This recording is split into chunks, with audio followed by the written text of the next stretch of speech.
This conference will now be recorded.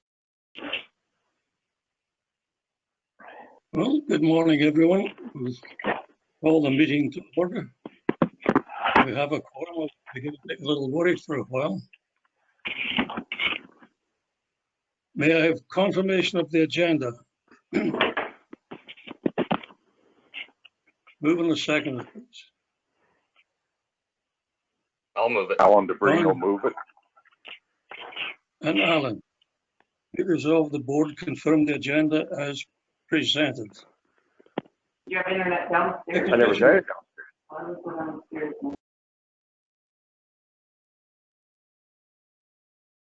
Who's I that think one now? of our, I think it's Little problem. Don. I think he's just having some technical difficulties. Dale, are you on the line now?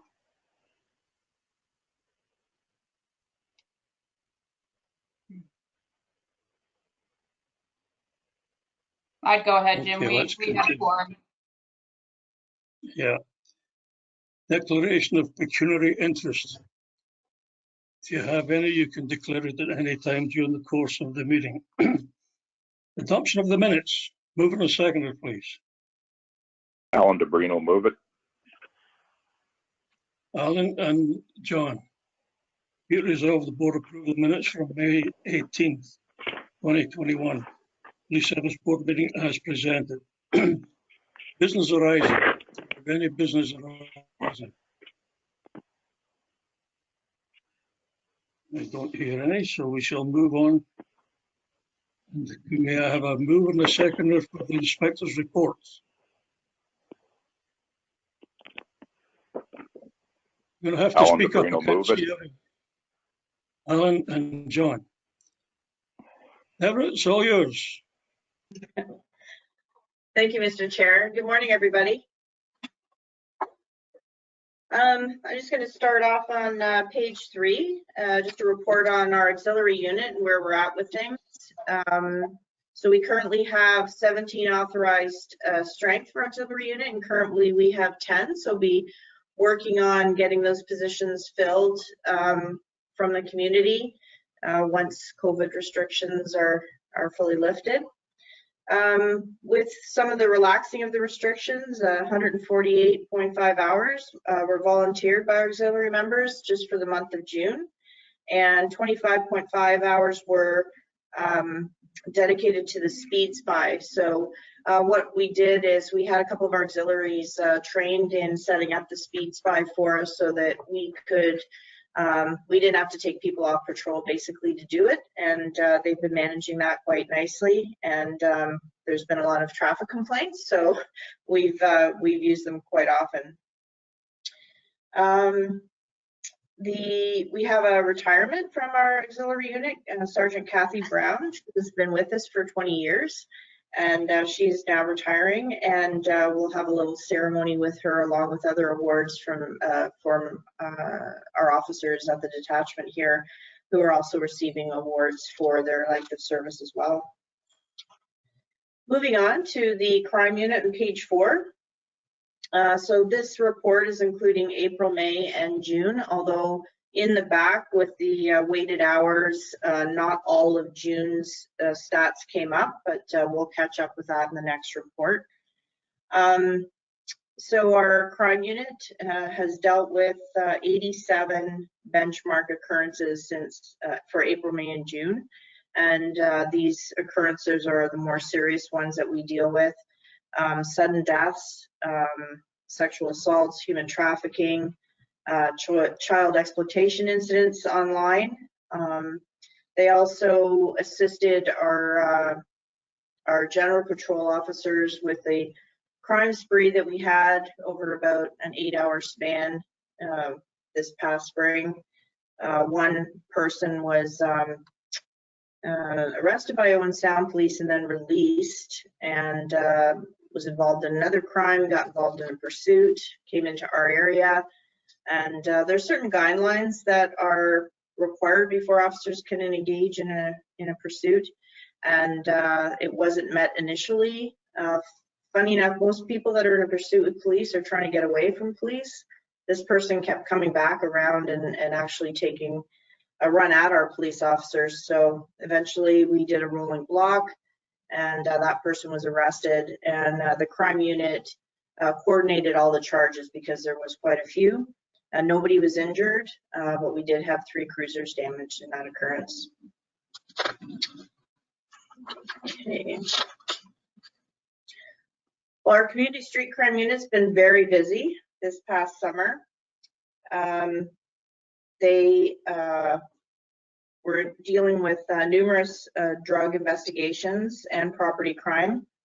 One particular warrant that was executed in the Meaford area, it was a very big production. We had our TRUE unit there, ERT unit, K9, aviation, several other street crime units came to our area to assist. We had the provincial cannabis enforcement team, Hydro, the municipality, bylaw, fire, and building inspectors. And at the end of that warrant, approximately $12 million, over $12 million was seized in product. So that was product that made its way out to all the communities in Grey Bruce and then some. So that was a great job that they did there. We also had our street crime unit assisted our major crime unit in executing a warrant in Northern Bruce Peninsula. There, several weapons were seized. Some of them were very concerning. We had edged weapons, compound bow, pellet pistols, Molotov cocktails, rifles, magazines for the rifles, live ammunition, and shotgun ammunition as well. So that those weapons have all been seized and are off the street. Our street crime unit also assisted our frontline patrol, who, while investigating a motor vehicle collision, they came across a whole cocktail of drugs in the vehicle, as well as air pistols, a loaded handgun, and that seizure was estimated just over $23,000, and the property was worth about $4,500. And so again, that's weapons and drugs that are off the street. Moving on to page 8 is our school officer and community services officer.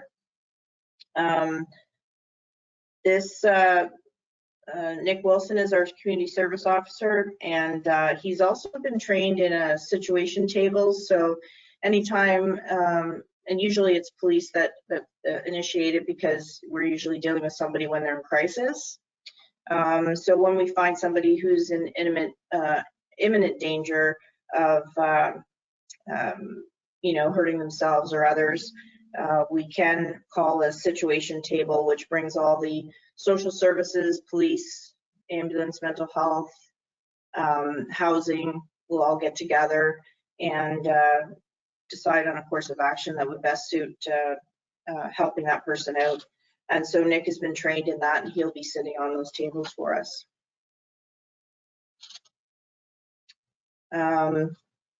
He also organized and held a seniors virtual lunch and learn for Grey Highlands, Southgate, and West Grey, and that was very well received. A lot of that information is vulnerable seniors and some of the scams that go on, and how to protect themselves against that. Our court case management on page 10. Number of bails processed for April, May. Over 30. We've had just over 20 warrant related incidents, and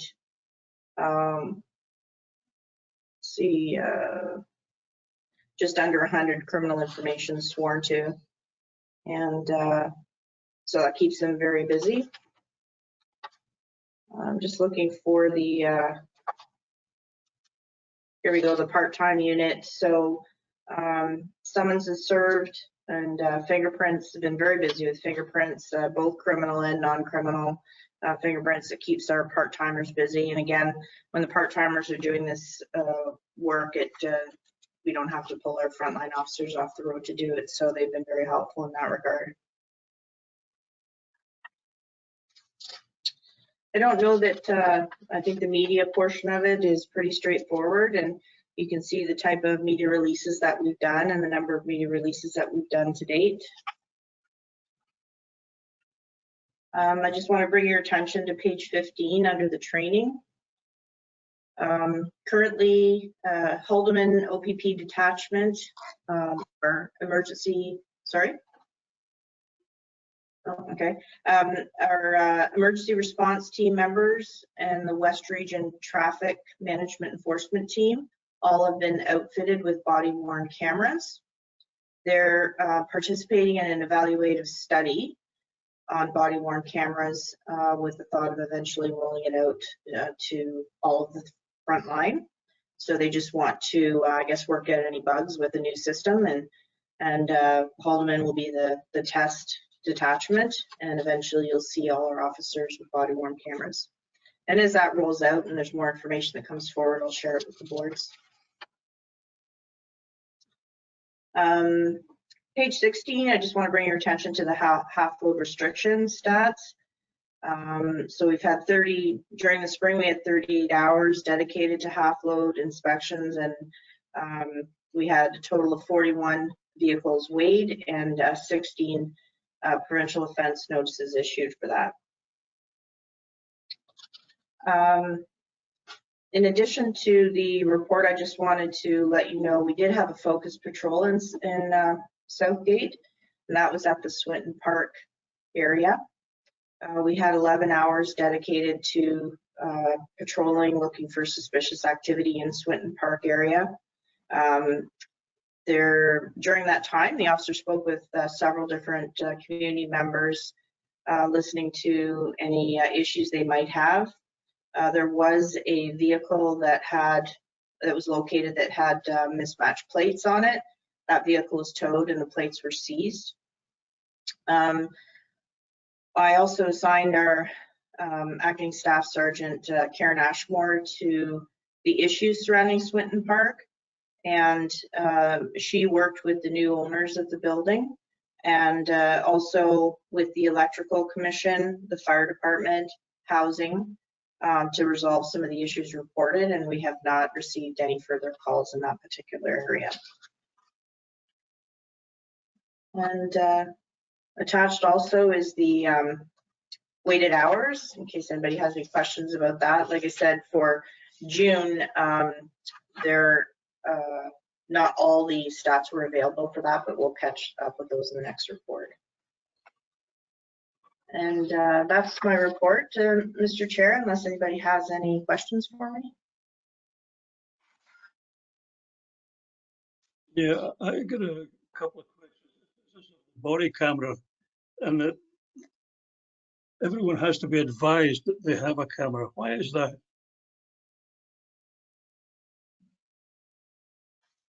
I'm sorry, Mr. Chair, your audio cut out there. I didn't quite get the question. Unless somebody else did. The question was regards to the body camera. The officer must advise that the body camera is on. Why is that? Well, I think it's a courtesy and almost a warning to anybody that's dealing with police that they're being recorded. You know, there's no legal obligation that I'm aware of that would dictate that, but I believe it's just going to be our operating procedures to do that. I see, that sounds reasonable. The other item I have here is page 22. The total vehicles weighed, 41 of them. Was that using the portable scale? That's correct. That was the scales that were purchased by the 4 townships, and then Grey County opted in as well and paid their portion of it. And that was an operational plan that Sergeant Jim Hunter put together using the officers that have been trained in operating the scales. And that's the results of that campaign during the spring. Well, it's nice to know it's being put to good use. Is there any further discussion or comments on the inspector's report? We have a move and a seconder for that, Lindsay, right? Okay. Alan then be DeBrino, it move resolved that the No, we already had a mover and seconder, Alan and John. Oh, sorry. Or, yep, no problem. That being the case, be it resolved that the detachment commander's report be received for information and as passed. Correspondence. We have 2 items of correspondence here, and I don't know that this is much interest to us. Is there any discussion on these 2 matters? I had just Lindsay? received both, so wanted to just include them. So there's no action required on that. No, just a mover and seconder to receive as information. Very good. Do we have a move and a seconder? Alan DeBrino, move it. Don Lewis, a second. Very good.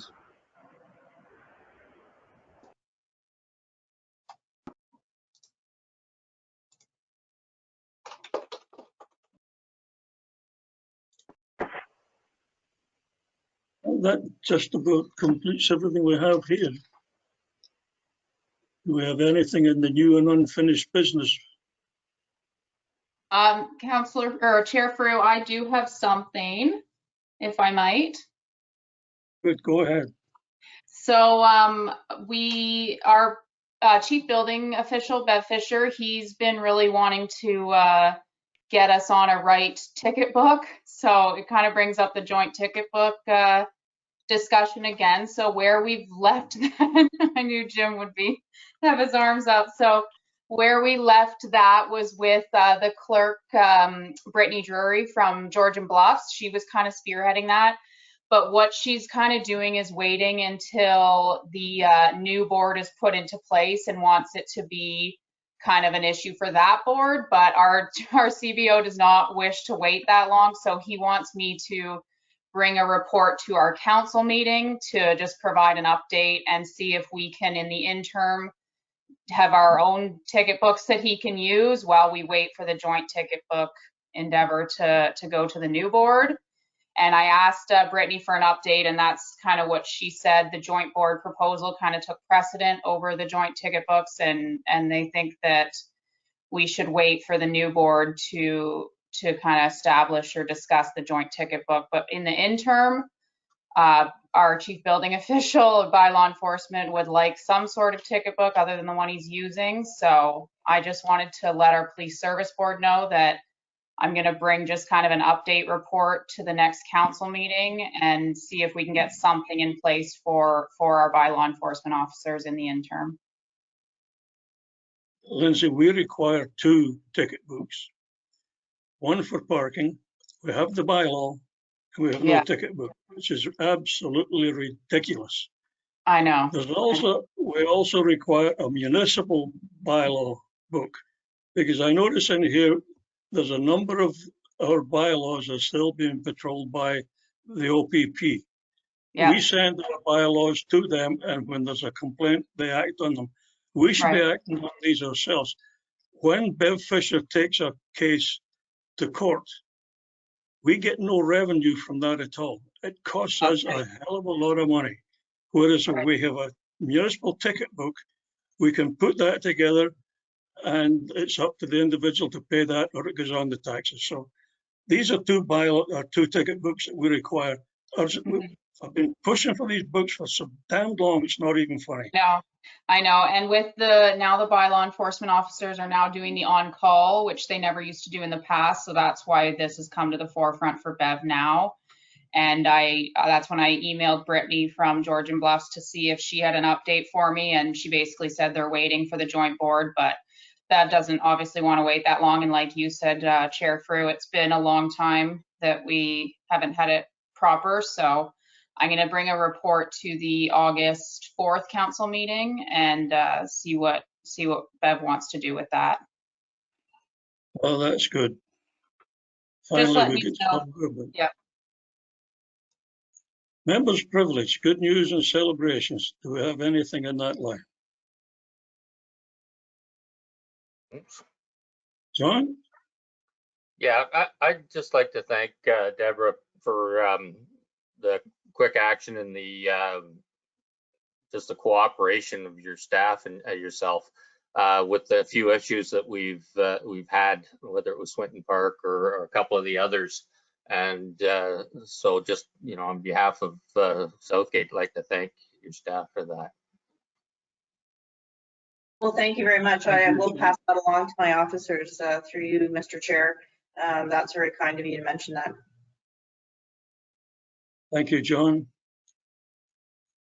I had the opportunity to attend the conference for the Association of Police Service Boards.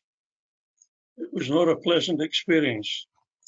Everything they had to say would be finalized in 2022. It seems that every year we have these things coming before them. They move it on to another year. They are not very active at all. It was not a good conference. Okay, confirmation of the next meeting, September 21, 2021 at 9 a.m. We have another meeting. So, live well, be good, and we will see you in September. Motion to adjourn. So moved, Jim. Thank you, Seconded Alan. by Alan DeBrino. Very good. Thank you, people. Thanks, everyone. Bye.